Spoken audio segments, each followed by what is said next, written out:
सर्वांचं अगदी मनापासून स्वागत आहे. उन्हाळ्यात झणझणीत सुकट भाजी खाताय का? थांबा, ही एक छोटीशी चूक केली तर अंगावर पुरळ येऊ शकतात.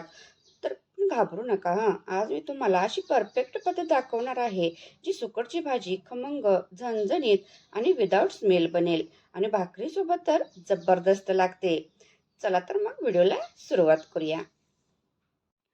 या ठिकाणी मी हे सुकट घेतलेलं आहे. प्रत्येक भागात त्याला वेगवेगळं नाव असतं. तुम्ही कमेंट करून सांगू शकता तुमच्या भागात त्याला काय म्हणतात.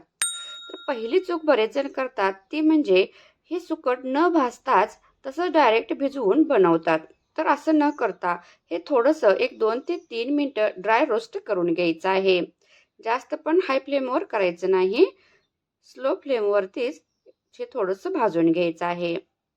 जास्त पण भाजायचं नाही, मग कडक होतं, मऊ होत नाहीत. अगदी 2 ते 3 मिनिटं पुरेसे आहे. आता हे भाजून घेतल्यानंतर आपण हे एका सूप वगैरे असं वापरतात ना, आता तुमच्याकडे याला काय म्हणतात, हे सर्व प्रत्येक घटकाला वेगवेगळी नावं असतात. तरी असं या सुपामध्ये ओतायचं आहे आणि हलक्या हातानं हे असं थोडंसं थंड झाल्यानंतर हे पूर्ण थंड झालं की असं हातानं थोडंसं हे चोळायचं आहे.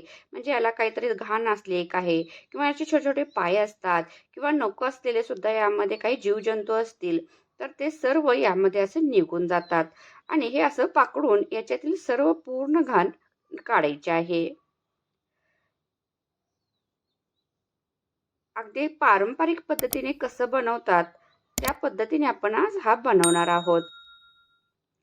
त्या ठिकाणी पाहू शकता भरपूर अशी ही बारीक बारीक अशी घाण निघलेली आहे. हे जर तसंच राहिलं ना तर आपला जो याला झिंगा म्हणतात, सुकट म्हणतात, तर हा फार असा कडक होतो. तर ह्या मऊ राहण्यासाठी ही टीप नक्की वापरा. आता यानंतर हे स्वच्छ केल्यानंतर झिंगे आपण कोमट पाण्यामध्ये भिजत ठेवायचे आहेत. एक 5 ते 10 मिनिटं तरी हे कोमट पाण्यामध्ये भिजत. जास्त पण कडक पाणी घ्यायचं नाही आणि पूर्ण थंड पण पाणी घ्यायचं नाही.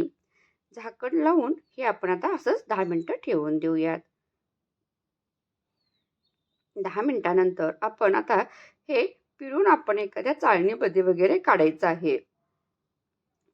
आता आपण गॅसवरती कढई, जाडबुडाची कढई ठेवायची आहे.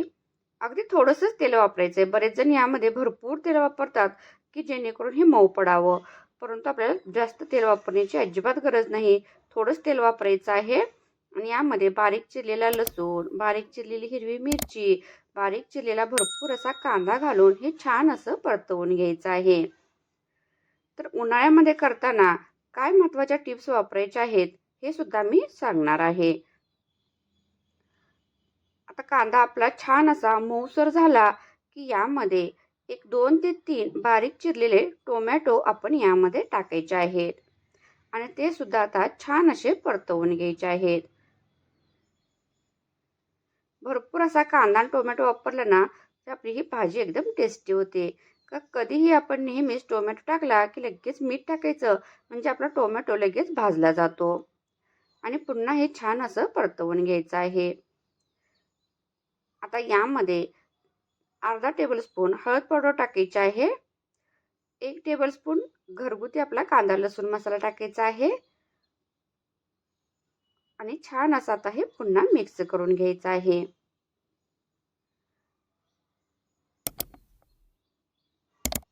या ठिकाणी आपला टोमॅटो सुद्धा छान असा मऊ होऊ द्यायचा आहे. आता या ठिकाणी फक्त 1 टेबलस्पून आपण थोडंसं गरम मसाला टाकायचा आहे. तर उन्हाळ्यामध्ये ही सुकटची भाजी बनवताना या ठिकाणी ह्या महत्त्वाच्या टिप्स वापरायच्या आहेत की तेल कमी वापरायचं आहे, मसाले खूप कमी वापरायचे आहेत, जास्त मसाले वापरायचे नाहीत. आणखी फक्त एक ट्रिक जी महत्त्वाची, अतिशय महत्त्वाची आहे, उन्हाळ्यामध्ये आपण हे सुकट बनवताना करायचे आहे, ते आपण पुढे पाहणारच आहोत. आता यामध्ये आपण जे झिंगे भिजत घातले होते सुकट, ते आता यामध्ये मिक्स करायचं आहे आणि छान असं परतवून घ्यायचं आहे. आता या ठिकाणी आपण जास्त वेळ पण हे तसंच भाजत ठेवायचं नाही, तरी सुद्धा ते कडक होतात. एकदम मऊजार राहण्यासाठी हे थोडा वेळ, अगदी 1-2 मिनिटं परतवायचं आणि एक 2 ते 3 मिनिटं याला छान अशी वाफ येऊ द्यायची आहे.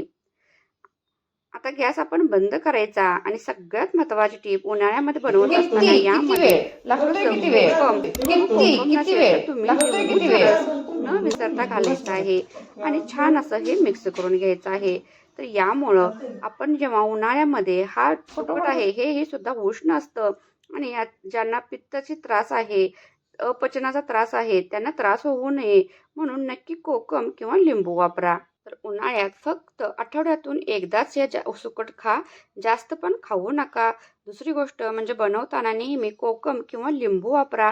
कमी मसाले आणि कमी तेलामध्ये हे बनवा आणि सुरुवातीला हे थोडेसे ड्राय रोस्ट करून घ्या.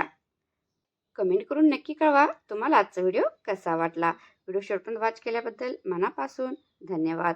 व्हिडिओ थोडा जरी आवडला असेल तर प्लीज व्हिडिओला लाईक, शेअर आणि सबस्क्राईब करायला विसरू नका. चला भेटू नेक्स्ट व्हिडिओमध्ये.